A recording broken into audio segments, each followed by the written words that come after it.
أشهد أن لا إله إلا الله وحده لا شريك له وأشهد أن محمدا عبده ورسوله أما بعد فأعوذ بالله من الشيطان الرجيم بسم الله الرحمن الرحيم الحمد لله رب العالمين الرحمن الرحيم مالك يوم الدين إياك نعبد وإياك نستعين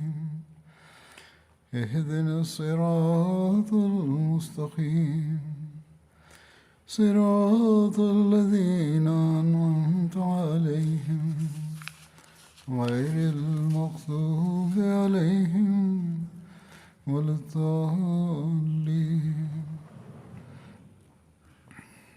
हज़रत अबू बकर सिद्दीक़ रज़ी अल्लाह ताला अन्हो जे दौर जा जेके फितना हुआ उन्हनि जे ख़िलाफ़ु जेके मुहिमूं थियूं उन्हनि जो ज़िक्र थी रहियो हो।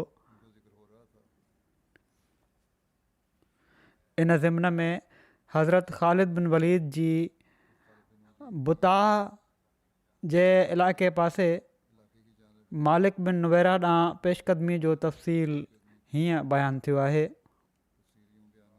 बुता बनु असद जे इलाइक़े में हिकिड़े चश्मे जो नालो आहे। मालिक बिन नुवैरा जो तालुक़ बनु तमीम जे हिकिड़े पाड़े बनु यरमू सां हो। उन 9 हिजरी में पंहिंजी क़ौम सां गॾु मदीने अची इस्लाम क़बूल कयो। मालिक बिन नुवैरा पंहिंजी क़ौम जे सरदारनि मां हिकु हुयो। अरब जे मशहूरु बहादुर ऐं शह सवारनि में खेसि ॻणियो वेंदो हो। पाण सॻोरन सल्लल्लाहु अलैहि वसल्लम उनखे पंहिंजे क़बीले जी ज़कात जा माल वसूल करणु ऐं गॾु करण जी ड्यूटी हवाले कंदे आमिले ज़कात जे उहिदे ते मुक़ररु कयो हो।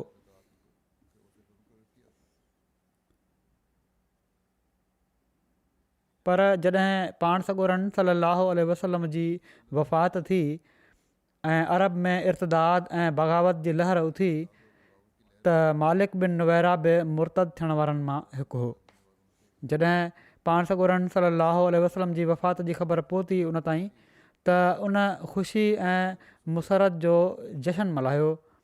उन जे घर जी औरतुनि मेहंदी हई, दोल वॼाया ऐं ख़ूब फ़रहत ऐं शादमानी जो इज़हार कयो ऐं पंहिंजे क़बीले जे उन्हनि मुसलमाननि खे क़तलु कयाऊं जेके ज़कात जी फ़र्ज़ियत जा क़ाइल हुअण सां गॾोगॾु उनखे मुसलमाननि जे मर्कज़ माना त मदीने में मोकिलण जा बि क़ाइल हुआ ज़कात जी रक़म खे।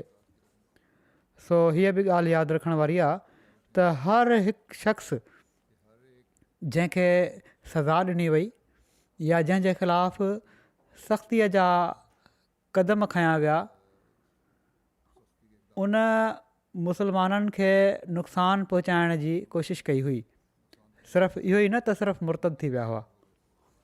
बहरहाल इन ज़िम्न में वधीक ई आहे त इन हिक पासे त ज़कात ॾियण खां इनकार कयो ऐं ज़कात जा गॾु थियल माल पंहिंजी क़ौम जे माण्हुनि खे वापसि करे छॾियईं ऐं ॿिए पासे नबूअत जी कूड़ी दावा करण वारी बाग़िया सजा सां शामिलु थी वियो जेका हिकिड़ो तमामु वॾो लश्कर वठी मदीने ते हमिलो करण लाइ आई हुई। हिकिड़ी ॿी ॻाल्हि मदीने ते हमिलो करणु चाहे पई। इन जो नालो सजा बिनते हारिस। सजा जो तारीफ़ हीअ आहे त सजा बिनते हारिस इन जो नालो हो। उम्मे सादिर कुनियत हुअसि। अरब जी हिकिड़ी कहना हुई ऐं उन्हनि कुझु नबूअत जे दावेदारनि ऐं बाग़ी क़बाइली सरदारनि मां हुई जेके अरब में इर्तदाद खां थोरो वक़्तु पहिरियां या इन दौरान ज़ाहिर थिया हुआ। सजा क़बीले बनु तमीम सां तालुक़ु रखंदी हुई ऐं माउ पारां इन जो नसबु क़बीले बनु तग़लब सां वञी रलिजे पियो जेके अक्सर मसीह हुआ। सजा ख़ुदि बि मसीह हुई ऐं पंहिंजे मसीही क़बीले ऐं ख़ानदान जे बिना ते मसीहत जी चङी भली आलिम औरत हुई। हीअ इराक़ मां मुरीदनि सां गॾु आई हुई ऐं मदीने ते हमले जो इरादो रखे पई। किन मौरखनि जो चवणु आहे त सजा ईरानियुनि जी साज़िश हेठि अरब में दाख़िल थी हुई त जीअं हालात खे ॾिसी ईरानी हुकूमत जे ज़वाल पज़ीर इक़्तिदार खे थोरी टेक ॾेई सघिजे। बहरहाल सजा इन्हनि अवामिल खां मुतासिर थी अरब ॿेट में दाख़िल थी। हीअ कुदरती ॻाल्हि हुई त हूअ सभिनी खां पहिरियां पंहिंजी क़ौम बनू तमीम में पहुती। हिकिड़ी धुर ज़कात ॾियणु ऐं रसूलुल्लाह जे ख़लीफ़े जी इताअत करण ते तयारु हुई, पर ॿी धुर इन जी मुखालफ़त करे रही हुई। इन क़बीले जी हिकिड़ी टीं धुर बि हुई जंहिंजी सम्झ में न पियो अचे त छा करे ऐं छा न करे। बहरहाल इन इख़्तिलाफ़ एॾी शिदत अख़्तियार कई जो बनू तमीम पाण में ई विढ़णु ऐं जदाल ऐं क़ताल शुरू करे ॾिनो। एतिरे में इन्हनि क़बीलनि सजा जे अचण जी ख़बर ॿुधी ऐं उन्हनि खे इहे बि मालूम थियो त सजा मदीने पहुची अबू बकर जी फ़ौजुनि सां जंग करण जो इरादो रखे थी। पोइ त इन इख़्तिलाफ़ अञा बि वुसत अख़्तियार करे वरिती।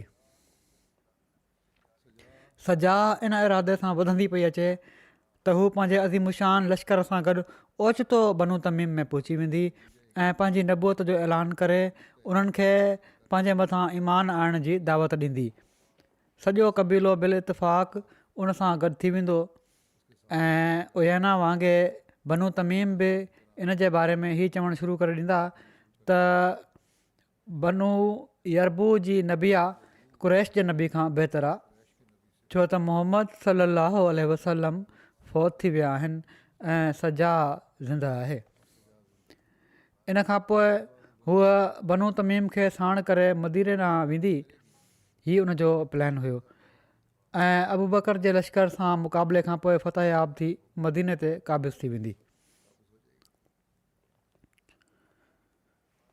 बहरहाल सजा ऐं मालिक बिन नुवैरा जो पाण में राब्तो बि थियो।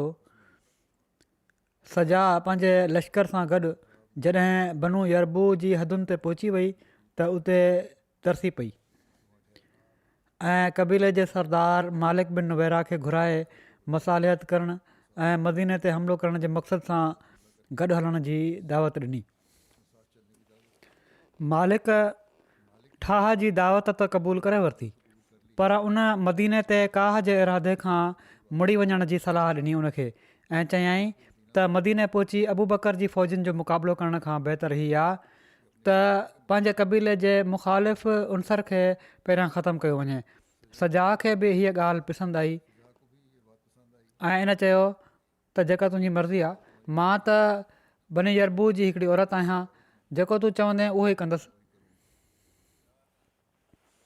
सजा मालिक खां अलावा बनू तमीम जे ॿियनि सरदारनि खे बि ठाह जी दावत ॾिनी, पर वकी खां सवाइ कंहिं हीअ दावत क़बूल न कई।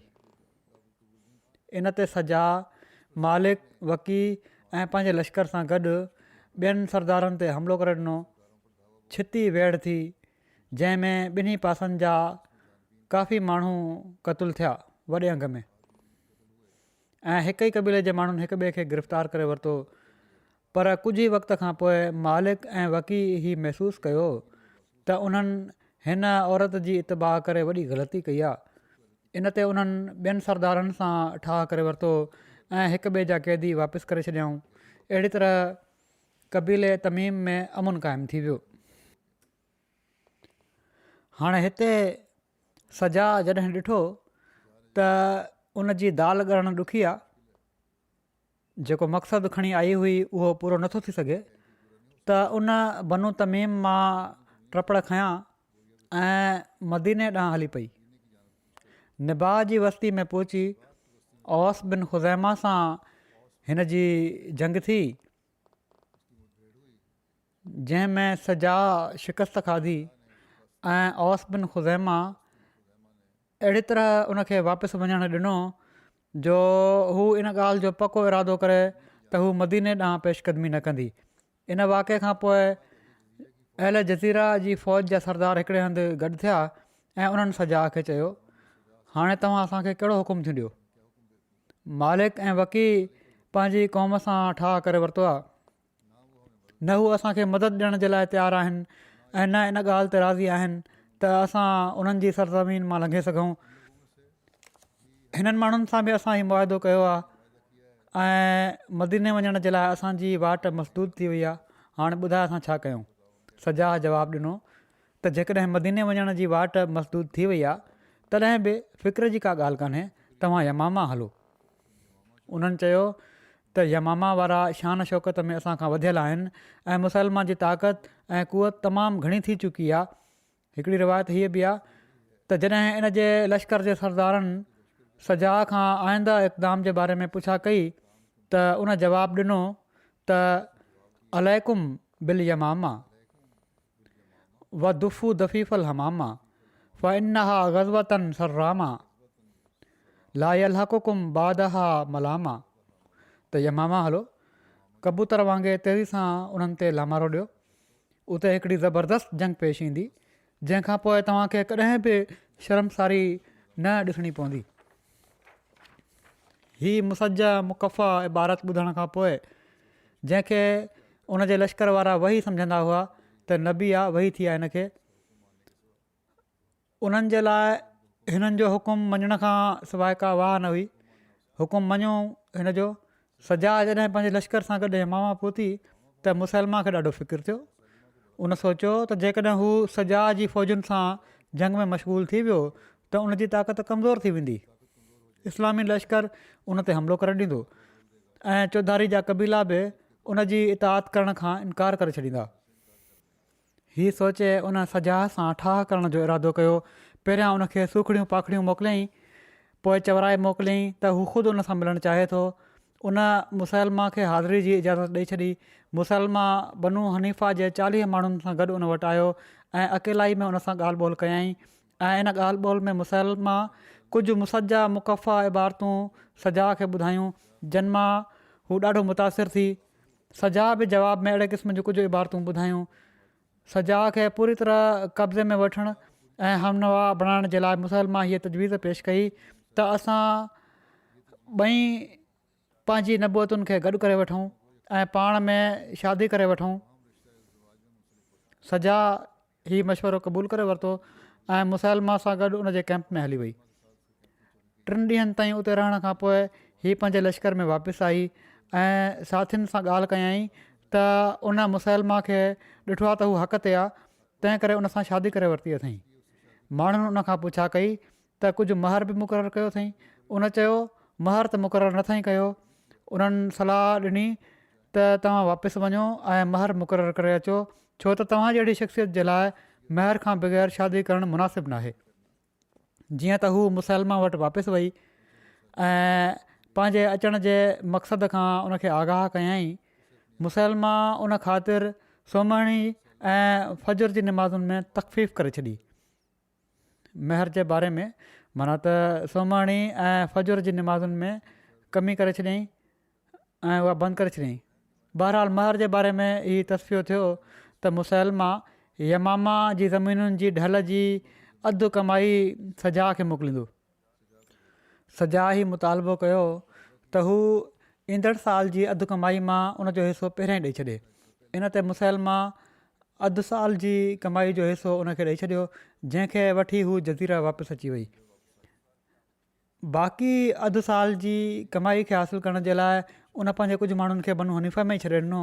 सजा लॻातार बनू तग़लब में मुक़ीम रही। बाद में उन तौबा करे वरिती। उन जे बारे में हीअ बि अचे थो त ऐं इस्लाम क़बूलु करे वरितई। किन जे वेझो हज़रत उमर जे ज़माने में उन इस्लाम क़बूलु कयो। एसि ताईं जो हज़रत अमीर मुआविया ॾुकार वारे साल उनखे उन जी क़ौम सां गॾु बनू तमीम में मोकिले छॾियो, जिथे फ़ौत थियण ताईं मुसलमान हुअण जी हालत में मुक़ीम रही। हज़रत अबू बकर हज़रत ख़ालिद बिन वलीद खे हुकुम ॾिनो हुयो त तुलैहा असदी जे मामले खां फ़ारिग़ थी मालिक बिन नुवैरा जे मुक़ाबले जे लाइ वञनि, जेको बुता में तरसियलु हुयो। हज़रत ख़ालिद जॾहिं बुता आया त उन्हनि ॾिठो त उते को बि कोन्हे। अलबत उन्हनि ॾिठो त मालिक खे जॾहिं उनखे पंहिंजे मामले में ॿुॾतर थी त उन पंहिंजे सभिनी साथियुनि खे उन्हनि जी जाइदाद जी सार संभाल जे लाइ मोकिले छॾियो ऐं गॾु थियण खां झले छॾियईं। उन सोचियो त मुक़ाबिलो ॾुखियो आहे, पहिरियां हिन औरत खां बि अलहदगी थी चुकी हुई या शायदि इन जे करे बि। बहरहाल हज़रत ख़ालिद मुख़्तलिफ़ फ़ौजी दस्ता हेॾे होॾे रवानो कया ऐं उन्हनि खे हिदायत कयाऊं त जिथे पहुचनि उते पहिरियां इस्लाम जी दावत ॾियनि, जेको उनजो जवाबु न ॾिए उनखे गिरफ़्तार करे आणनि ऐं जेको मुक़ाबिलो करे उनखे क़तलु करे छॾनि। इन्हनि दस्तनि मां हिकिड़ो दस्तो मालिक बिन नुवैरा खे, जंहिंसां गॾु बनु सालबा बिन यरबू जा कुझु माण्हू आसिम, उवैद, अरीन ऐं जाफ़र हुआ, गिरफ़्तार करे ख़ालिद वटि उन्हनि खे आंदो वियो। इन दस्ते जे माण्हुनि में जिन में हज़रत अबू क़तादा बि हुआ, उन्हनि जो इख़्तिलाफ़ु थी वियो। हिते हिकिड़ी रिवायत आहे उर्वा जे पीउ खां त इन मौक़े ते मुहिम खां पोइ माण्हुनि त शादियूं ॾिनियूं, त जॾहिं असां अज़ान ॾिनीसीं, इक़ामत चईसीं ऐं नमाज़ पढ़ीसीं त हिननि माण्हुनि बि हीअं ई कयो, पर ॿियनि चयो त न, अहिड़ो कुझु बि नाहे थियो। हज़रत अबू क़तादा इन ॻाल्हि जी शाहिदी ॾिनी त उन्हनि अज़ान ॾिनी, इक़ामत चई ऐं नमाज़ पढ़ी। हिन शाहिदी जे इख़्तिलाफ़ जे करे हज़रत ख़ालिद हिननि माण्हुनि खे क़ैद करे विधो। मालिक बिन नुवैरा जे क़तल जे बारे में ॿिनि क़िस्मनि जूं रिवायतूं मिलनि थियूं। हिकिड़ी रिवायत आहे त मालिक बिन नुवैरा खे क़तलु कयो वियो हुयो। हिकिड़ी रिवायत में आहे त उन राति एॾो सीउ हुयो शदीद जो का शइ उनजो ताब न पई आणे। जॾहिं सीउ अञा वधणु लॻो त हज़रत ख़ालिद मुनादी खे हुकुम ॾिनो। उन ॾाढियां आवाज़ में चयो त अदफ़िउ असराकुम, त पंहिंजे क़ैदियुनि खे गरम कयो, माना त उन्हनि खे सीउ खां बचाइण जो इंतज़ामु कयो। पर बनू किनाना जे मुहावरे में हिते मुहावरो मुख़्तलिफ़ हुयो। इन लफ़्ज़ जी माना हुई त क़तलु करे छॾियो। सिपाहियुनि हिन लफ़्ज़ जो मफ़हूम मुक़ामी मुहावरे जे एतबार खां ई सम्झी वरितो त हिननि क़ैदियुनि जे क़तल जो हुकुम ॾिनो वियो आहे। इन ते उन्हनि हिननि सभिनी खे क़तलु करे विधो। हज़रत ज़रार बिन अज़वर मालिक खे क़तलु कयो ऐं हिकिड़ी ॿी रिवायत में आहे त अब्द बिन अज़वर असदी मालिक खे क़तलु कयो हो, पर कल्बी चवनि था ज़रार बिन अज़वर उन्हनि खे क़तलु कयो। ख़ालिद खे जॾहिं लुड़ ॿुधण में आयो हज़रत ख़ालिद बिन वलीद खे, हू पंहिंजे तंबू मां ॿाहिरि आया, पर उन वक़्त ताईं सिपाही हिननि सभिनी क़ैदियुनि खे पूरो करे चुका हुआ। हाणे छा पियो थी सघे। उन्हनि चयो अल्लाह जेको कमु करणु चाहींदो आहे त उहो बहरहाल थी करे रहंदो आहे। ॿी रिवायत हीअ बि आहे त हज़रत ख़ालिद मालिक बिन नुवैरा खे पाण वटि घुरायो, सजा जो साथ ॾियणु ऐं ज़कात रोकण जे सिलसिले में उनखे तंबीह फ़रमायाऊं ऐं उनखे चयाऊं छा तूं नथो ॼाणी त ज़कात निमाज़ जी साथी आहे, माना त ॿई हिकु जहिड़ा ई हुकुम आहिनि ऐं तूं ज़कात ॾियण खां इनकार करे छॾियो हुयो। मालिक चयो तुंहिंजे साहिब जो इहो ई ख़्यालु हुयो, माना त बजाए हिन जे जो चवे हा त रसूल सल्लल्लाहु अलैहि वसल्लम जो ई ख़्यालु हुयो। रसूल जे बदिरां साहिब या साथी चई करे पुकारियईं। हज़रत ख़ालिद फ़रमायो छा हू असांजा साहिब आहिनि, तुंहिंजा साहिब न आहिनि? पोइ हुकुम ॾिनाऊं ऐं ज़रार हिन जी मुंडी उॾाए छॾ। पोइ उन जी मुंडी उॾाई वई। हीअ हिकिड़ी रिवायत हीअ आहे हिन जे मरण जी। तवारीख़ जी रिवायत जे मुताबिक़ इन सिलसिले में अबू क़तादा ख़ालिद सां ॻाल्हि ॿोल कई ऐं ॿिन्ही जे विच में बहस थियो ऐं अबू क़तादा हज़रत ख़ालिद सां इख़्तिलाफ़ु कंदे लश्कर खे छॾे हज़रत अबू बकर वटि हलिया आया ऐं हज़रत अबू बकर खे शिकायत कयऊं त ख़ालिद मालिक बिन नुवैरा खे क़तलु करायो आहे जॾहिं त हू मुसलमान हो ऐं पोइ उनजी घरवारी सां शादी करे वरिती अथई। ऐं नई अरब जा माण्हू जंग दौरान अहिड़ी तरह जी शादी खे सुठी ॻाल्हि सम्झंदा हुआ। हज़रत उमर बि क़तादा जे मौक़िफ़ जी पुरज़ोर हिमायत कई। हज़रत अबू बकर अबू क़तादा सां इन ॻाल्हि ते ॾाढो कावड़िया त हू लश्कर जे अमीर हज़रत ख़ालिद जी इजाज़त खां बग़ैर लश्कर खे छॾे मदीने आया आहिनि ऐं हुकुम ॾिनऊं उन्हनि खे त त हू हज़रत ख़ालिद वटि वापसि वञनि। जीअं त अबू क़तादा हज़रत ख़ालिद वटि वापसि हलिया विया। तारीख़ तबरी में इन जो वधीक तफ़सील हीअं मज़कूर आहे त हज़रत उमर हज़रत अबू बकर जी ख़िदमत में अर्ज़ु कयो त ख़ालिद हिकिड़े मुस्लमान जे खून जो ज़िमेदारु आहे ऐं जेकॾहिं हीअ ॻाल्हि साबित न थी सघे त एतिरे क़दुरु त साबित आहे जंहिंसां जो उन्हनि खे क़ैद कयो वञे। इन मामले में त क़तुल त बहरहाल थियो आहे। इन मामले में हज़रत उमर ॾाढो इसरार कयो छो त हज़रत अबू बकर पंहिंजे आमिलनि ऐं फ़ौजी ऑफिसरनि खे कॾहिं बि क़ैद न कंदा हुआ। तंहिं करे उन्हनि फरमायो ऐं उमर इन मामले में ख़ामोशी इख़्तियार कर। ख़ालिद बिन वलीद खां इज्तिहादी ग़लती थी आहे, तूं उन्हनि जे बारे में हरगिज़ कुझु न चओ। ऐं हज़रत अबू बकर मालिक जो खून बहा ॾेई छॾियो। हज़रत अबू बकर ख़ालिद खे ख़तु लिखी अचण लाइ चयो। हू आया ऐं उन्हनि इन वाक़े जो पूरो तफ़सील बयानु कयो ऐं माफ़ी वरिताऊं। हज़रत अबू बकर उन्हनि जी माफ़ी क़बूल कई। हिकिड़ी रिवायत में हज़रत ख़ालिद जे मदीने हाज़िर थियण जो वाक़ियो हीअं बयानु थियो आहे त ख़ालिद इन मुहिम तां मोटी मदीने आया ऐं मस्जिद नबवी में दाख़िल थिया। जॾहिं मस्जिद में आया त हज़रत उमर उन्हनि खे चयो, तूं हिकिड़े मुस्लमान खे क़तलु करे छॾियो आहे ऐं पोइ उन जी घरवारी ते कब्ज़ो करे वरितो अथई। बख़ुदा मां तोखे संसार कंदुसि। ख़ालिद उन वक़्तु हिकिड़ो लफ़्ज़ बि पंहिंजी ज़बान मां न कढियो छो त हू सम्झनि पिया त हज़रत अबू बकर जो बि इहो ख़्यालु आहे। हू हज़रत अबू बकर वटि हलिया विया, सॼो वाक़ियो ॿुधायऊं, माफ़ी वरिताऊं। इन ते हज़रत अबू बकर उन्हनि जी माफ़ी क़बूल फरमाई। उन्हनि जी ख़ुशनुदी हासिलु करे हज़रत अबू बकर जी हू उथी हलिया आया। हज़रत उमर मस्जिद में वेठा हुआ।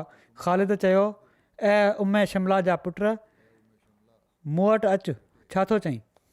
हज़रत उमर सम्झी विया त हज़रत अबू बकर हिननि सां राज़ी थी विया आहिनि जो अहिड़ी तरह हू ॻाल्हि करे पिया था वञनि। हज़रत ख़ालिद हज़रत उमर ख़ामोशी सां उथी पंहिंजे घर हलिया विया ऐं ख़ालिद सां न ॻाल्हायऊं। हिकिड़ी ॿी रिवायत जे मुताबिक़ मालिक जो भाउ मुतमम बिन नुवैरा हज़रत अबू बकर वटि पंहिंजे भाउ जो कसास वठणु आयो ऐं उन दरख़्वास्त कई त असांजा क़ैदी आज़ादु कया वञनि। हज़रत अबू बकर क़ैदियुनि जी आज़ादी जे लाइ उन जी दरख़्वास्त क़बूल करे वरिती ऐं हुकुम लिखी ॾिनऊं ऐं मालिक जी दियत ॾेई छॾियऊं। हज़रत उमर हज़रत ख़ालिद जे बारे में अबू बकर सां ॾाढो इसरार कयो त हिननि खे बरतरफ़ कयो वञे ऐं चयाऊं त हिननि जी तलवार में बेगुनाह मुस्लमान जो खून आहे। पर हज़रत अबू बकर चयो, उमर ईअं नथो थी सघे। मां उन तलवार खे जंहिंखे अल्लाह काफ़रनि जे लाइ म्याण मां कढियो आहे वरी म्याण में न रखंदुसि।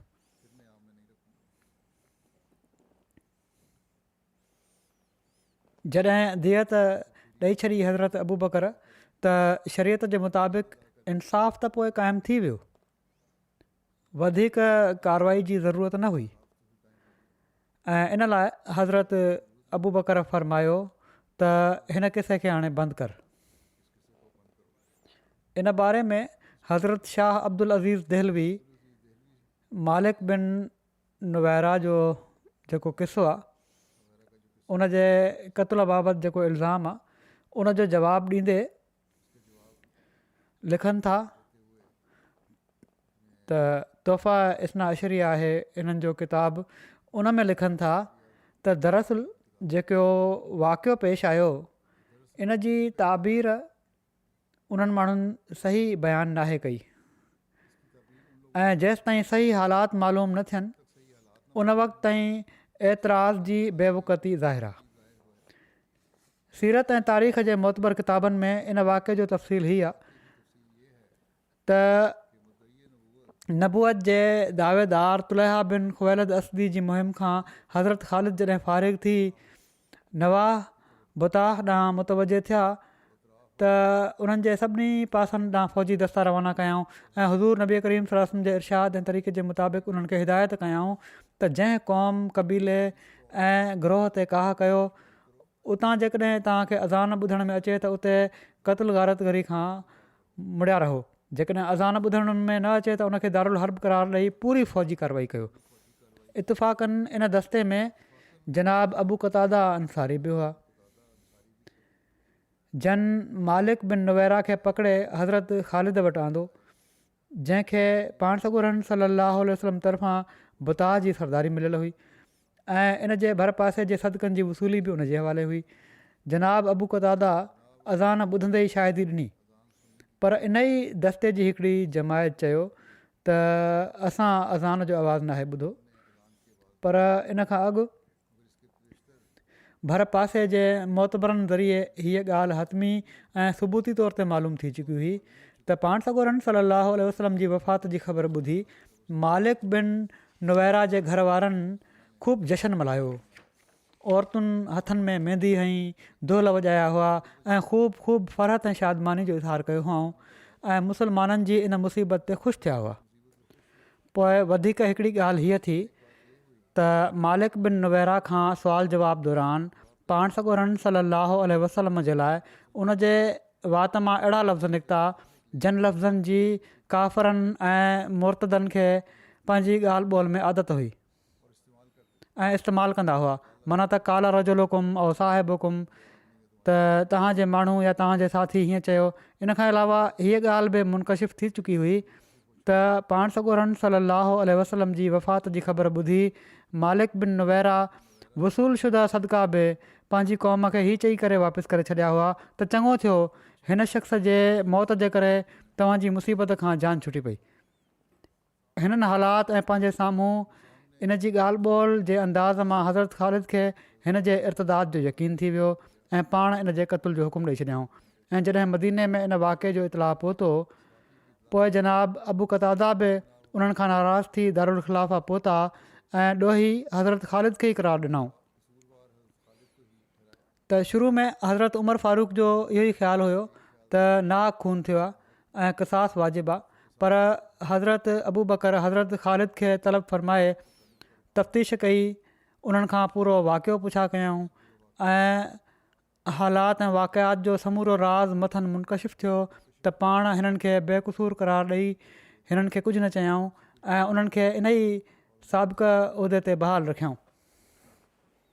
मालिक बिन नुवैरा जे क़तल जे बारे में हिकिड़ा ॿिया मुसनिफ़ लिखनि था त मालिक बिन नुवैरा जे सिलसिले जी रिवायतुनि में तमामु घणो इख़्तिलाफ़ु आहे। इन्हनि जे बारे में जेके रिवायतूं आहिनि उन्हनि में ॾाढो इख़्तिलाफ़ु आहे त छा हू मज़लूम क़तलु थियो या ही त हू क़तल जो हक़दारु हो। मालिक बिन नुवैरा खे जंहिं शइ हलाकु कयो उहो उनजो तकबुर ऐं गुरूर ऐं तरदुद हो। जाहिलियत उन जे अंदरि बाक़ी रही, न त रसूलुल्लाह सलाहु वसलम खां पोइ ख़लीफ़ा रसूल जी इताअत ऐं बैतुल माल जी ज़कात जे हक़ जी अदायगी में बहाना न करे। हा, हीअ लिखनि था त मुंहिंजे तसवुर जे मुताबिक़ हीउ शख़्स सरदारी ऐं क़यादत जो शौक़ीन हुयो ऐं साण ई साण बनु तमीम जे सरदारनि मां पंहिंजे उन्हनि किन मिटनि माइटनि सां उनखे ख़लिश हुई जन इस्लामी ख़िलाफ़त जी इताअत क़बूल करे वरिती हुई ऐं हुकूमत जे सिलसिले में पंहिंजा वाजिबात ॾेई छॾिया हुआऊं। जेके माण्हू ख़िलाफ़त जी इताअत में अची विया हुआ ऐं ज़कात वग़ैरह ॾेई रहिया हुआ, उन्हनि सां हिन खे ख़लिश हुई। हिन जा अक़वाल ऐं अफ़ाल ॿई हिन तसवुर जी ताईद कनि था। हिन जो मुर्तद थियणु ऐं सजा जो साथ ॾियणु, ज़कात जे उठनि खे पंहिंजे माण्हुनि में विराए छॾणु, ज़कात अबू बकर खे ॾियण खां रोकणु, तमरुद ऐं इस्यान जे सिलसिले में पंहिंजे माइटनि मुस्लमाननि जी नसीहतुनि खे न ॿुधणु, हीअ सभु इन जो ॾोही हुअणु साबित कनि था ऐं इन मां वाज़े थिए थो त हीउ शख़्स इस्लाम जे भेट में कुफर जे वधीक वेझो हुयो। हिकिड़े पासे मुस्लमान चवराए पियो, चवराइणु चाहे पियो ऐं ॿिए पासे कुफर जे वेझो हुयो। ऐं जेकॾहिं मालिक बिन नुवैरा जे ख़िलाफ़ु का हुजत ऐं दलील न हुजे त इन जो सिर्फ़ु ज़कात रोके वठण ई हिन खे ॾोही क़रार ॾियण जे लाइ काफ़ी आहे। मुतक़दमीन वटि हीअ हिकिड़ी साबित शुदा हक़ीक़त आहे त उन ज़कात जी अदायगी खां इनकार कयो हो। इब्न अब्दुलसलाम जे किताब तबक़ात फ़ुख़ूल शुअरा में आहे, हीअ मुतफ़िक़ अलॻि ॻाल्हि आहे त ख़ालिद मालिक सां ॻाल्हि ॿोल कई ऐं उनखे उन जे मौक़िफ़ खां फिराइण जी कोशिशि कई, पर मालिक निमाज़ खे तस्लीम कयो। उन चयो निमाज़ त पढ़ी वठंदुसि ऐं ज़कात खां पासो कयईं। ऐं शरह मुस्लिम में इमाम नववी मुर्तदनि जे सिलसिले में फ़रमाइनि था त इन ई जे ज़िमन में उहे माण्हू बि हुआ जेके ज़कात खे तस्लीम कंदा हुआ ऐं उन जी अदायगी खां न रुकिया हुआ, पर उन्हनि जे सरदारनि उन्हनि खे इन खां रोके छॾियो। के माण्हू चाहिनि पिया त ज़कात ॾियनि, निमाज़ सां गॾु ज़कात बि फ़र्ज़ु आहे जिन ते, पर सरदारनि इन खां रोके छॾियो ऐं उन्हनि जा हथ पकिड़े रखिया हुआऊं जहिड़ो का बनी यरबू।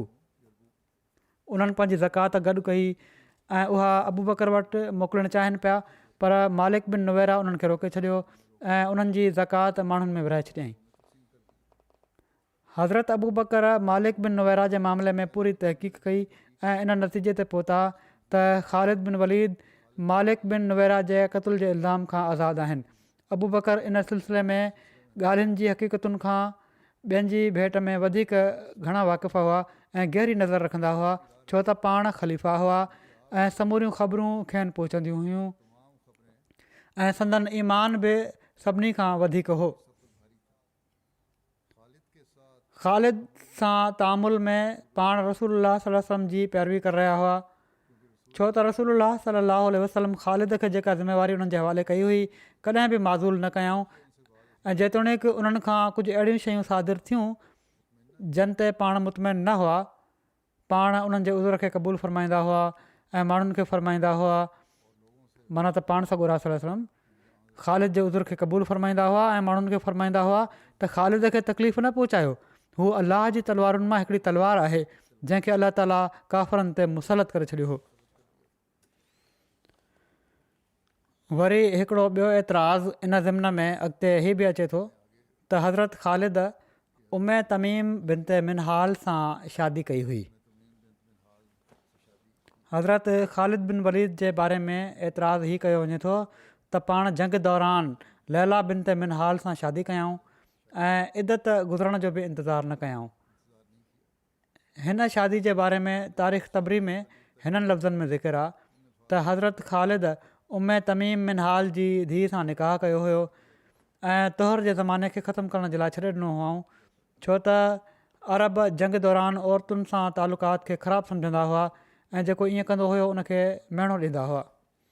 अल्लामा इब्न कसीर लिखनि था त जॾहिं हूअ माना त लैला बिनते मिनहाल हिलाल थी वई त हज़रत ख़ालिद उन सां शादी कई। अल्लामा इब्न ख़लकान लिखनि था त उम्मे तमीम 3 महीना गुज़ारे पंहिंजी इदत पूरी कई ऐं पोइ हज़रत ख़ालिद उनखे निकाह जो पैगाम मोकिलियो जेको उन क़बूलु करे वरितो। हज़रत शाह अब्दुल अज़ीज़ दहलवी इन एतिराज़ जो जवाबु ॾींदे लिखनि था त दरअसल हीउ किसो ई मन घड़त आहे, इन लाइ जो कंहिं मुस्तनद ऐं मोतबर किताब में इन जी का रिवायत नथी मिले। किन ग़ैर मोतबर किताबनि में हीअ रिवायत मिले बि थी त इन जो जवाब बि साण साण उन ई रिवायत में मौजूदु आहे त मालिक बिन नुवैरा इन औरत खे वॾे वक़्त खां तलाक ॾेई छॾी हुई।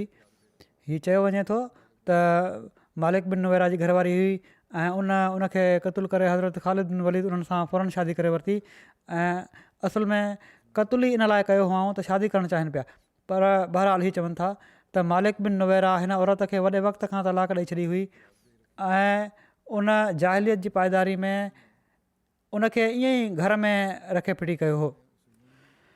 इन ई जाहिलियत जी रस्म खे टोड़ण लाइ क़ुर शरीफ़ जी हीअ आयत नाज़िल थी हुई वइज़ा तलक़्तुमुन निसा फ़बलग़्न अजलहुन्न फ़ला तअज़ुलूहुन।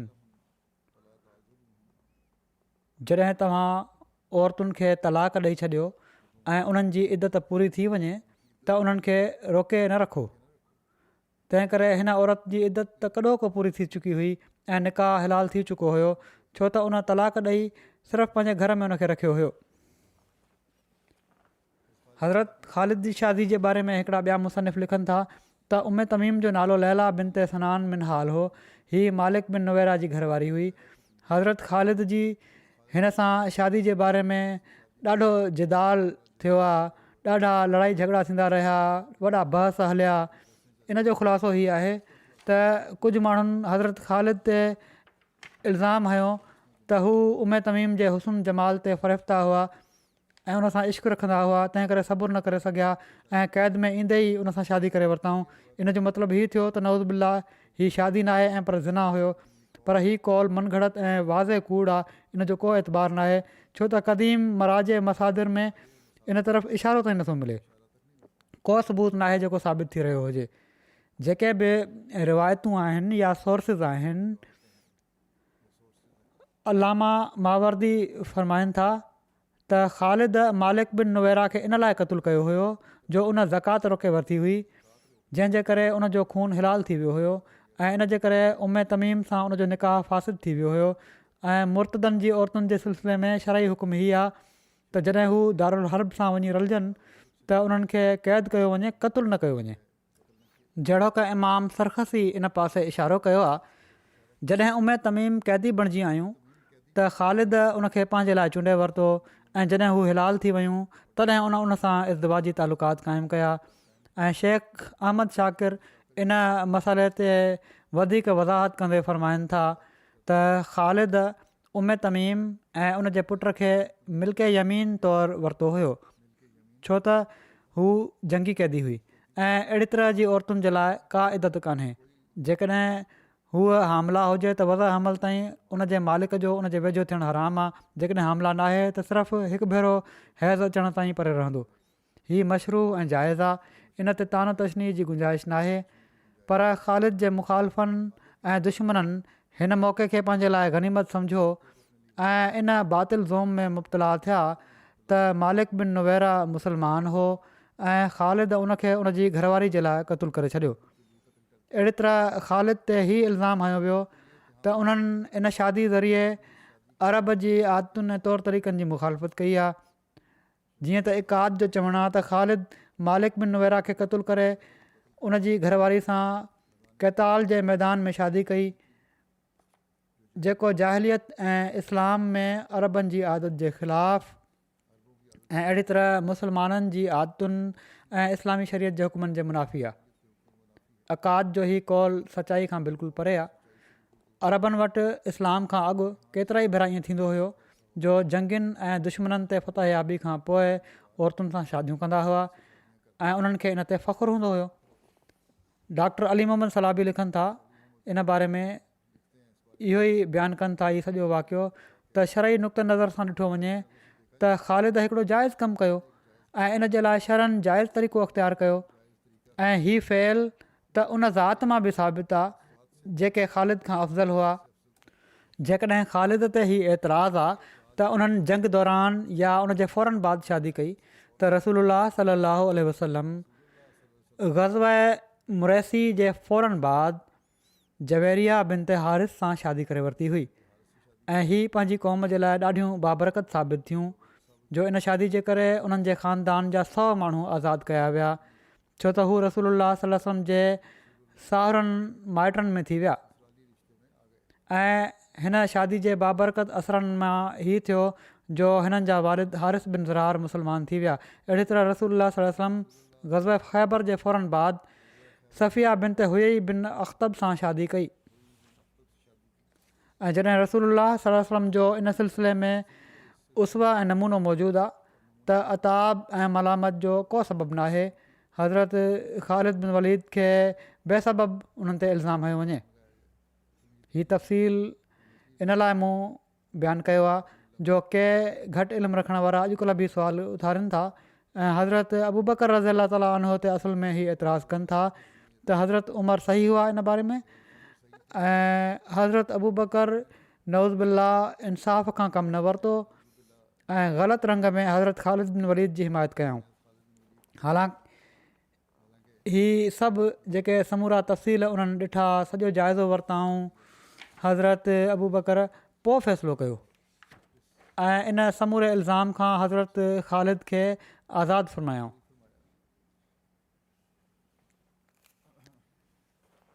हज़रत ख़ालिद जी यमामा ॾांहुं रवानगी जे बारे में अचे थो त हज़रत अबू बकर हज़रत ख़ालिद बिन वलीद खे हीउ हुकुम ॾेई छॾियो हुयो त हू क़बीले असद, गतफ़ान ऐं मालिक बिन नुवैरा वग़ैरह खां फ़ारिग़ थी यमामा वञनि ऐं इन जो ॾाढो ताक़ीद करे रखियो हुओ। शरीक बिन अब्दा फ़ज़ारी बयानु कनि था, मां उन्हनि माण्हुनि मां हुउसि जेके बज़ाख़ा वारे मार्के में शरीक हुआ। हज़रत अबू बकर जी ख़िदमत में हाज़िर थियुसि। पाण मूंखे ख़ालिद ॾांहुं रवानो कयाऊं। मूं वटि हज़रत ख़ालिद जे नाले हिकिड़ो ख़तु हुयो जंहिंमें लिखियलु हुयो त अम्माबाद तुंहिंजे पैगाम रसां ज़रिए तुंहिंजो ख़तु मिलियो। इन में बज़ाख़ा वारे मार्के में अलाह जी फ़तह ऐं नुसरत जो तूं ज़िक्र कयो आहे ऐं असद ऐं गतफ़ान सां जेको मामिलो तूं कयो आहे उहो मज़कूरु आहे ऐं तूं तहरीर कयो आहे त मां यमामा ॾांहुं वञा पियो थो। तोखे मुंहिंजी वसियत आहे त अलाह वहदहू ला शरीक जी तक़वा अख़्तियार कर ऐं तोसां गॾु जेके मुस्लमान आहिनि उन्हनि सां नरमी कर, उन्हनि सां पीउ वांगुरु पेश अचु। ऐं ख़ालिद ख़बरदार बनी मुग़ीरा जी नख़वत ऐं गुरूर खां बचिजांइ। मां तुंहिंजे बारे में उन्हनि जी ॻाल्हि न मञी आहे जंहिंजी ॻाल्हि मां कॾहिं बि टाराईंदो न आहियां। तंहिं करे तूं जॾहिं बनू हनीफ़ा सां मुक़ाबले में लहीं त होशियारु रहिजांइ। यादि रख बनू हनीफ़ा वांगुरु हींअर ताईं कंहिंसां तुंहिंजो मुक़ाबिलो नाहे थियो। उहे समूरा तुंहिंजे ख़िलाफ़ु आहिनि ऐं उन्हनि जो मुल्क तमामु वसी आहे। तंहिं करे जॾहिं उते पहुची त बज़ाते ख़ुदि फ़ौज जी कमान संभाल। मेमना ते हिकिड़े शख़्स खे ऐं मैसरा ते हिकिड़े शख़्स खे ऐं शह सवारनि ते हिकिड़े खे मुक़ररु कर। अकाबिर असहाबनि ऐं मुहाजिर ऐं अंसार मां जेके तोसां गॾु आहिनि उन्हनि खां लाॻीतो सलाह वठंदो रह ऐं उन्हनि जे फज़ल ऐं मक़ाम खे सुञाण। पूरी तयारी सां जंग जे मैदान में जॾहिं दुश्मन क़तार में बीठल हुजे त उन्हनि ते टुटी पओ। तीर जे मुक़ाबले में तीर, नेज़े जे मुक़ाबले में नेज़ो, तलवार जे मुक़ाबले में तलवार। उन्हनि जे क़ैदियुनि खे तलवारुनि ते खणी वठि।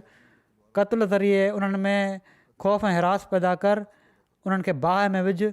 ख़बरदार मुंहिंजी नाफ़रमानी न कजांइ। वसलामु अलैक।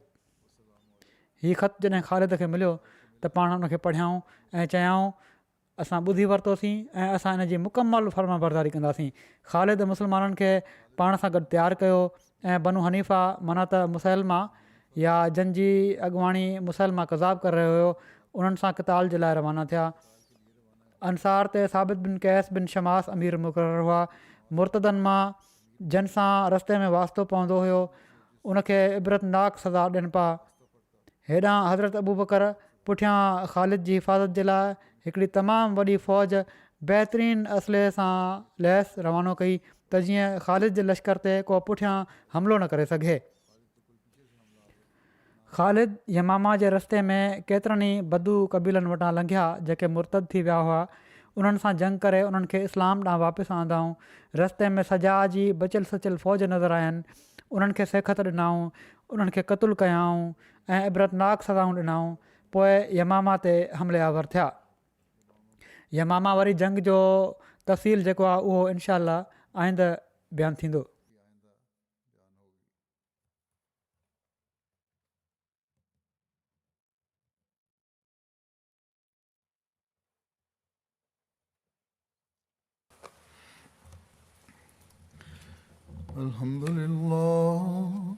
अल्हम्दुलिल्लाह नहमदुहु व नस्तईनुहु व नस्तगफिरुहु व नुमिनु बिही व नतवक्कलु अलैहि व नऊज़ु बिल्लाहि मिन शुरूरि अनफुसिना व मिन सय्यिआति अअमालिना मन यहदिहिल्लाहु फला मुदिल्ल लहु वमन युद्लिल्हु फला हादिय लहु वनशहदु अल्ला इलाहा इल्लल्लाह वनशहदु अन्ना मुहम्मदन अब्दुहु व रसूलुहु इबादुल्लाहि रहिमकुमुल्लाह इन्नल्लाहा यामुरु बिल अदलि वल इहसानि वईताइ ज़िल क़ुर्बा वयन्हा अनिल फ़हशाइ वल मुनकरि वल बग़य यइज़ुकुम लअल्लकुम तज़क्करून उज़्कुरुल्लाह यज़्कुरुकुम वदऊहु यस्तजिब लकुम वलज़िक्रुल्लाहि अकबर।